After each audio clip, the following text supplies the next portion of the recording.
Hello everyone, I'm Meghan LeVota and I'm an ENFJ and I just upgraded my internet. So instead of waiting 5 hours to upload, I probably can upload this pretty quickly. And I'm waiting for a friend to come over, but I thought that I would test to see how fast my internet is.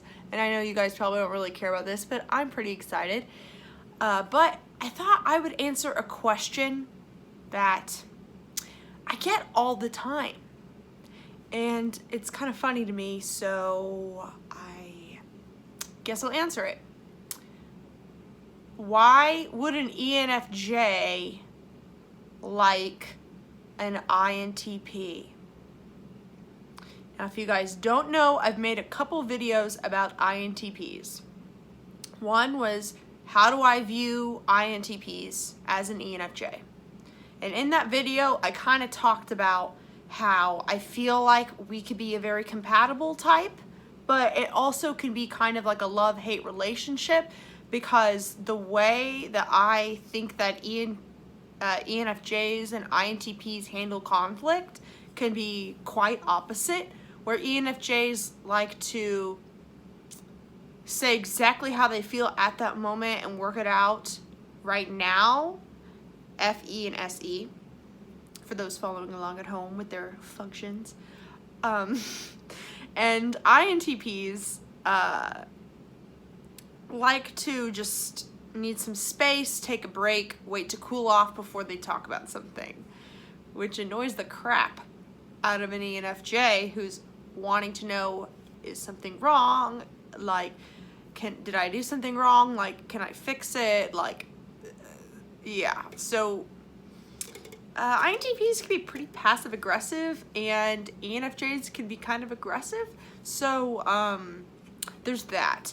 And so there is sort of a love-hate relationship going on there. And I've had a lot of INTPs reach out to me and say that what I talked about reminded them of an instance with an ex. And I've had a lot of people say, even comment on some of my videos saying, like,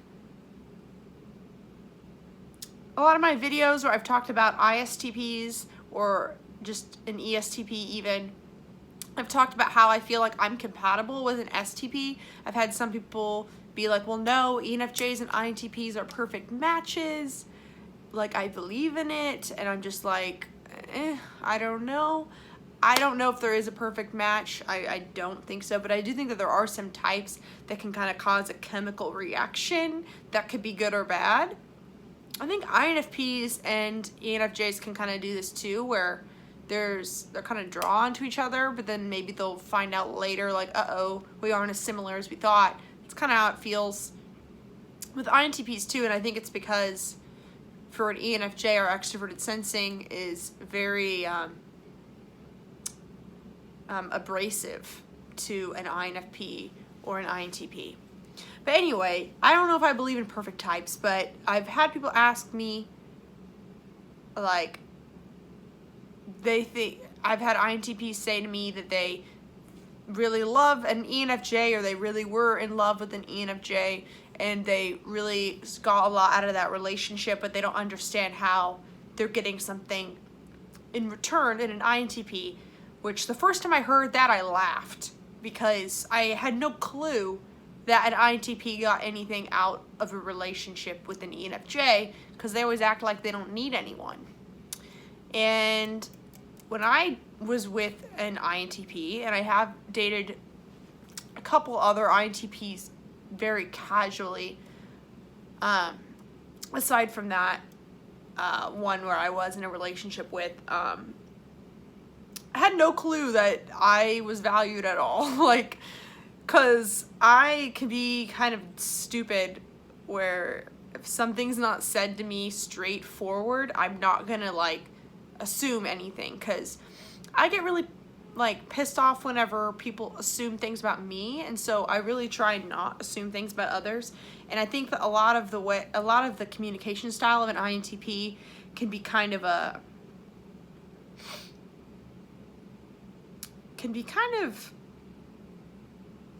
sneaky or like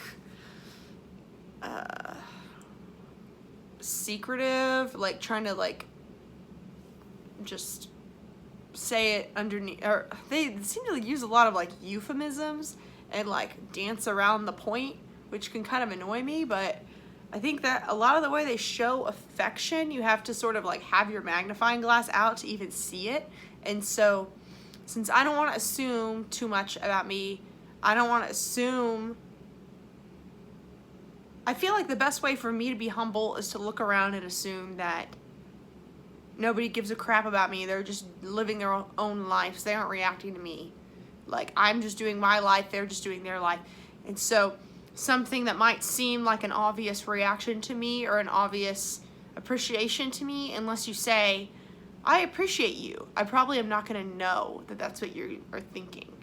And INTPs seem to like want people to read their minds a little bit because they don't want to communicate the hard things that might be vulnerable to share, where I just don't like reading someone's mind. I want someone to say it to me straight up, or else I'm not really going to probably believe you. And I've gotten a little better at just reading signs in general, but that's mostly the case. And so I was shocked to even hear that question. That was a common question.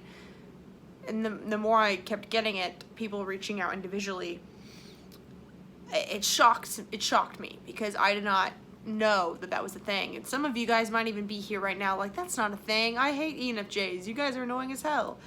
I would never be with an ENFJ. Well, okay, that's fine. Because you have to remember that everyone's different. Just because you have a personality type doesn't mean anything really about your values or your principles or how you were raised or other things about your personality. I mean, I was saying in my INFP video that some INFPs seem to like to be mysterious and think that extroverts are dumb and look down on them. And I had some INFPs be like, well, I'm not like that. I'm jealous of introverts, or I'm jealous of extroverts. Okay, well, you are, but some people look down on them. And INTPs are like this too, where some INTPs will really envy the way that I'm able to communicate my feelings and fit into a group. But some of them will like look down on that. Some INTPs think it's dumb to seek happiness or to smile or really anything like that. And you know, the main difference between those two types of INTPs is whether or not their introverted thinking has come to the conclusion that extroverted feeling or happiness, or not that those two are linked, but in order for an INTP honestly to get along with me, their introverted thinking would have to come to the conclusion that community is important, that love is greater than fear, that, you know, relationships, you know, are an important part to every working system. Like, an INTP would have to come to that conclusion, or else they're not really going to understand what I'm doing or why I do what I do, and they might doubt that I even have reasons for why I do things that I do. And I always have reasons. I just don't really share unless someone asks. And so yeah, to get to the point of this video, I'm gonna start now. But I realized that I didn't finish a point earlier, is that I said I did one video about how I view INTPs. I also did another video about the difference between mature and immature INTPs, which I'll also link below. And then I also did a video about why do INTPs hate me, which was just sort of a response to my first INTP video where I was so shocked by the response and INTPs taking a lot of things personally. I just think that that was because I sort of see their weak spots, but I think that they see my weak spots too. So it just depends on what you're looking at. If you're judging everyone based on their emotional intelligence, which is kind of how I judge people, because I don't really want to be around people who aren't very emotionally intelligent, because I think that that is what hurts people. That's the scariest trait, a low emotional intelligence. That's someone that I view as a threat that could hurt me. It is people that are acting out of fear and acting cowardly. And okay, I said in one INTP video that unhealthy INTPs can be cowards. Let me say something about cowards really quick. I don't like cowards, not because I am trying to be mean to them, not that I don't empathize with the fear, but I know that the fear is opposite of love, And ironically, I'm afraid of cowards. And I know that that's weird because I'm also afraid and I'm judging someone for being afraid. But it makes sense. I'm afraid of people who are afraid to be true to themselves. Because if you're afraid, then you're going to inflict pain on people. And if you live your life by fear, then you're going to be kind of a dick and kind of someone I don't want to be around. And kind of people that if you can't process your feelings, you're just going to throw them on people without knowing. And I think that some INTPs can be that way, where if they are deeply, deeply painful, if they have a deep pain that they haven't worked through and they don't want to think about it, and then they just, it's like they're just shitting everywhere. Like they aren't potty trained and they're just getting their childhood trauma over everyone else without even knowing it, because they don't think it matters, because they aren't focused on their feelings. And I know that's really, really harsh, which is kind of the abrasiveness that I mentioned, but I want to get to the point of this video. I had a lot of disclaimers, and I only did so because I love INTPs, and it is so crazy to me to even think that people would want to know the answer to this. What does an ENFJ get out of an INTP? Well, ENFJs and INTPs have something in common that no other type has in common. They are judgers first. So an INTP uses introverted thinking and an ENFJ uses extroverted feeling. And that judging is supported by intuition. And so both of us have a sensing blind spot. And both of us are concerned with social groups and systems. And we are always pressing our ideology onto the world. We see the lens, the lens through which we see the world has our ideology all over it, which is another reason why some INTPs I might not get along with if we have a different ideology. But if we have the same ideology, then that's gonna be good. But we are always thinking, we're always scanning the world and making a judgment that's based on our ideology. But the thing is that our ideology is supported by our auxiliary function, which is intuition. And we have a sensing blind spot. And so we're very forceful with our ideology. This is what I think, or that's rude, that's mean, like that's causing harm, or that system's stupid. Like we just are that judging. And then supported by, if you were to ask an INTP, I mean, an INTP who knows that they're right, they're gonna just be like, I just know.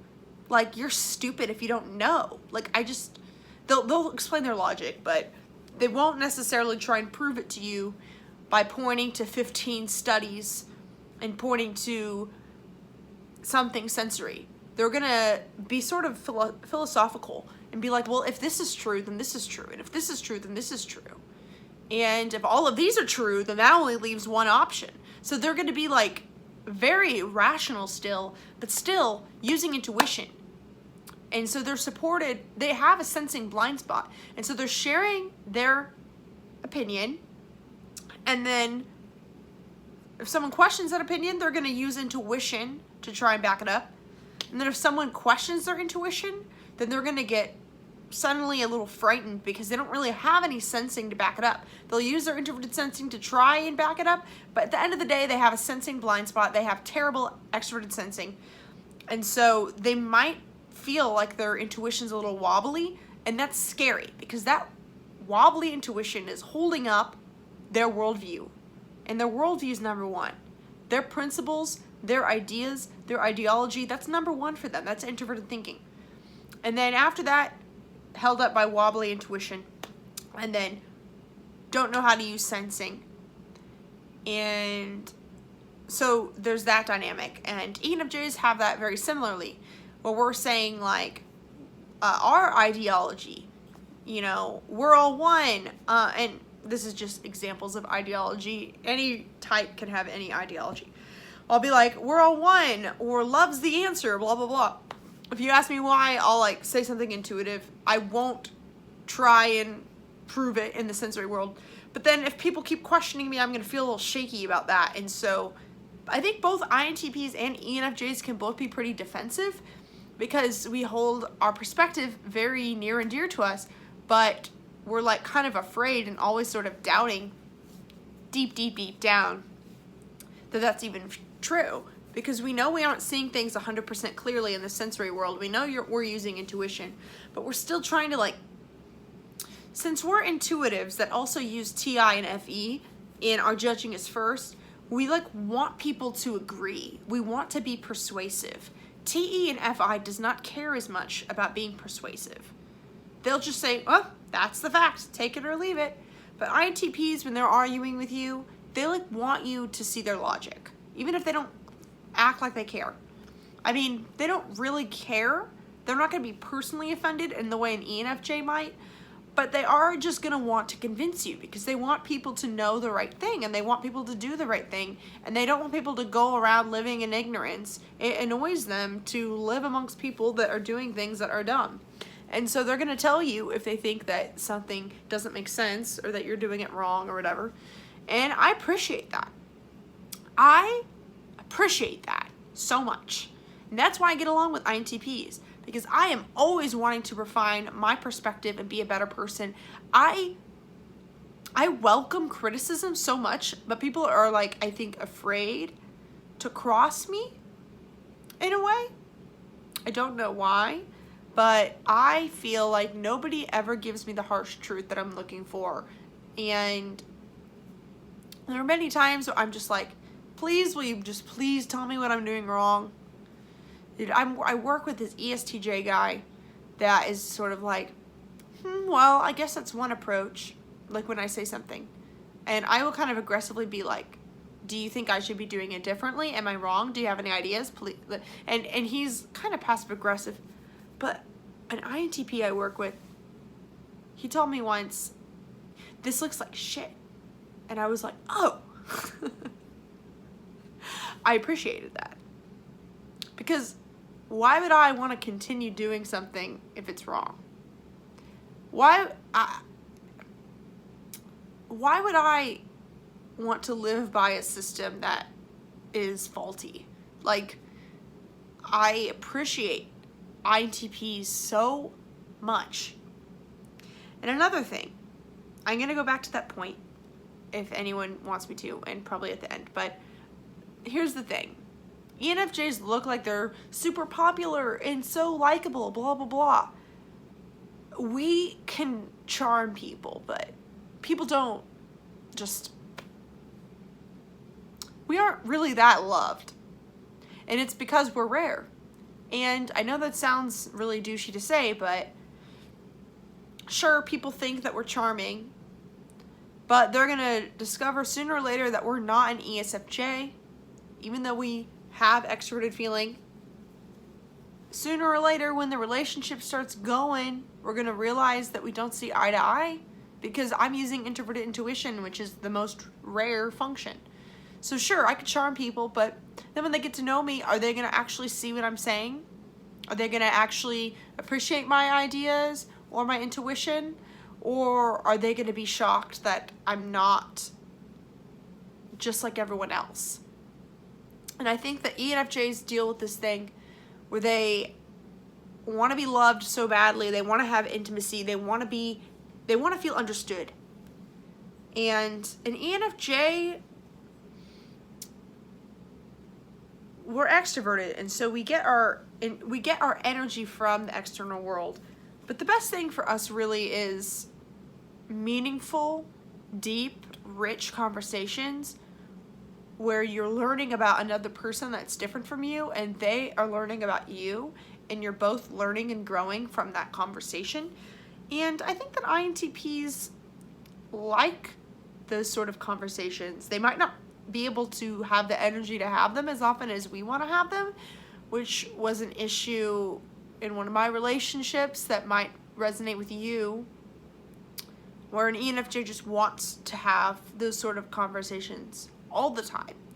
Where an INTP, those are the conversations they live for, but they just can't have them all the time. It's sort of like, for me, I love reading books, but I get too antsy if I'm sitting around reading a book too long. It's not that I don't like reading the book. I just need energy. I need to do something else. I need to talk to people. I need to do something. I can't sit still for that long. An INTP, I would imagine, feels similarly talking to me deeply about their lives, about a concept, about an idea they have, that they live for those sort of conversations, but that they can't have them as often as an ENFJ might want.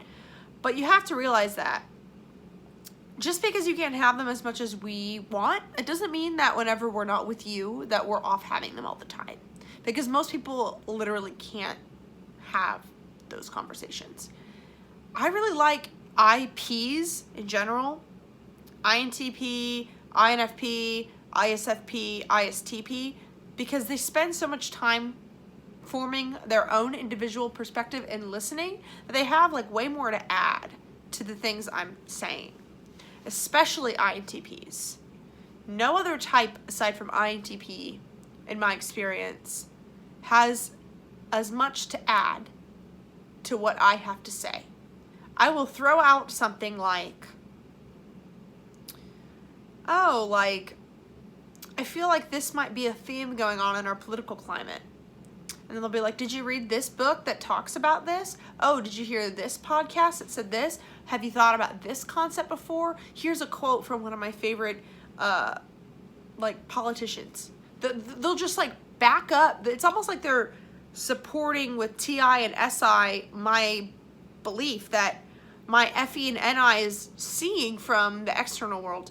So you have to realize, like, an INTP and an ENFJ might be able to have fruitful conversations and get along, but I'm inspired by observing people in their natural habitat, in the real world, where an INTP will read a philosopher and read their observations or something, and less so are they observing actual people interact.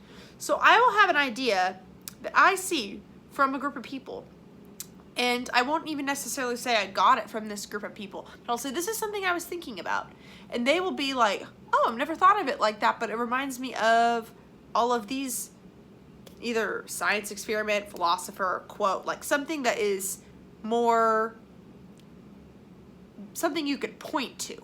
I feel like I say these grand sweeping, like, I don't know about this, and then they like are able to sort of like source it. Like if I was trying to do a five paragraph essay or whatever about my point, I wouldn't have any external sources. I would just be like, I think this is right. And it's like talking to an INTP is almost like sourcing my argument for me, or giving me sources I didn't consider that disagree with me. And it just expands my perspective more than any other type can. And in some cases, it might even make up for the issues with conflict, if conflict arises. I think an INTP and an ENFJ relationship could be really great if you two, while calm, talk about what is the protocol for when conflict arises. What is something that can work for both of us? You have to talk about it not in the heat of the argument, because an ENFJ in the heat of an argument is not someone that you want around, okay? And if that happens, if you see an ENFJ who is pissed off at you, you better just pat them on the head, okay? Like they aren't gonna, they don't know how to go off on their own and calm down in the way an INTP does, because we don't get energy from being alone. We lose energy. And being alone, thinking about it, makes us feel worse. And a lot of times why ENFJs want to talk about things during conflict is because they know that if they don't talk about it now, they're going to come back a way more resentful person. And they're not going to be able to forget what happened. And we want to talk it through because we don't want to resent it. We don't want to think about it more and create more problems in our head. And so even though you're able to do that, ENFJs are different. So the only way that this relationship can even work is if you guys talk about how to approach conflict. Because conflict is always going to come up no matter how good the relationship is. Even if you guys are amazing, like so in love, like conflict's still going to happen. Like conflict happens with your parents and your siblings, and any strong relationship has conflict. And so you guys got to know what that is, because you know, all these other things that INTPs do give me. Oh, another thing is that they give me attention. And I know that's funny. Oh, an ENFJ likes attention? That's hilarious. But, yeah, I didn't know that was a thing. But, INTPs actually pay attention to your logic, and most people just completely don't even pay attention to that. And that's like something... and if they're not sure, they help me figure out and refine what my logic is, and it just gets my head on straight. Like it grounds me so much, and they notice the little things about me that nobody else seems to notice. And there are a lot of reasons why an ENFJ would like an INTP, and I think that this question really hints at something I talked about in my mature and immature INTP video, is that INTPs really want to be loved, and, well, really everyone does, but INTPs want to be loved, and they sometimes don't know if they're capable of it. They sometimes are kind of self-deprecating about it, and some of you might be saying, well, no, I'm not, I just was curious. Well, that's fine. You are curious, but you wouldn't be curious about why someone would like you if you had stronger self-esteem. And I know you might be saying now, oh, well, I know why someone might like me, but I just don't understand why an ENFJ would be interested in a loner sort of person like an INTP. Well, you don't really have the self-esteem unless you know why every type would find value in you, because you know that value is inherent. That has nothing to do with their perception. It has everything to do with you. And so that's something I see in INTPs, that most of them just always want to do the right thing, and sometimes just don't know what the right thing is, but they're always willing to do the right thing. And that's what I like about them, is that even though they might be terrible humans and hurt people and be a little bit crass, they always seem to do it because they think it's the right thing to do. And I respect that. And yeah, so I know a lot of this video wasn't me being very directly answering that question, but I hope that was interesting, and I hope that you understand that, like, another thing is that extroverts don't just want necessarily another extrovert, because a lot of times, especially ENFJs, we feel very alone within a crowd, and all we really want is for someone to see us for who we really are, and that's why we're always around people. But if you could see us for who we really are and appreciate us for who we really are and allow us to share our ideas that we notice that nobody else seems to want to hear. You have to remember that, is that I know that INTPs don't really talk to people unless they feel like they want to hear their ideas. ENFJs talk to people all the time and are like constantly rejected for something that, like, I'll like bring up a theory and people will be like, oh, that's nice. Or like, oh, that's weird. Or, oh, I don't know. And we're constantly rejected for sharing our opinions. So imagine how it feels to always be talking about things that you notice, or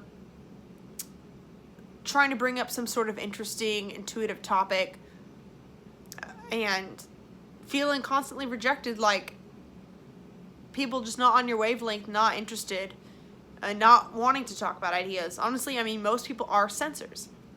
But also, like, even like NFPs or NTJs, they aren't as curious about getting to the TI root of what is something. They'll just kind of neglect, they just neglect TI. I mean, I like ENTPs for a lot of the similar reasons as I like INTPs. But INTPs seem to really observe more of me and understand me. And all an ENFJ wants is to be understood and respected. So yeah, it's like a breath of fresh air to be always sharing your opinions or always trying to nudge people to see if they would want to, you know, go deep with you and talk about some concept that you were thinking about, and not having anyone want to. It makes you feel so lonely. Even if you're always doing group things, even if you have a big family, even if you have a big group of friends, it still feels lonely. No matter how many people you really appreciate hanging out with on their own right. Maybe they get you out of your own head. Maybe they want to go out to a club or something with you, you know, your group of friends. That's still all good and fun, but an ENFJ is not going to feel like they belong until they're understood, and also until their deep subconscious opinions are sort of drawn out of us. And only an INTP or an ISTP can really draw that out. And you know, I just have to say, an INTP that I once knew, I still owe a lot to. If you are watching this, I remember being told that if someone is your friend, or if they spend time around you or decide to be around you, then that automatically means that they want to know what your opinions are about things, and that I shouldn't have to wait to be asked. Because if someone graces me with their presence, then that means that they are open to hearing my opinions, and that I should share them, all of them, not just the tip of the iceberg. That maybe the people around me are curious about what I have to say. And I probably wouldn't even have this YouTube channel if it wasn't for that person who told me that. So yeah, that was a very influential moment in my life to be told that, and I wasn't told that before, and I wasn't sharing my opinions before. And it's because of an INTP that I even feel like, you know, maybe someone wants to hear what I have to say. It makes me more confident because, you know, even if you don't want to hear what I have to say, that's fine. Go away. Like, leave me alone. Like, I'm going to be talking about what I want to say, and everyone else who wants to hear it can stick around.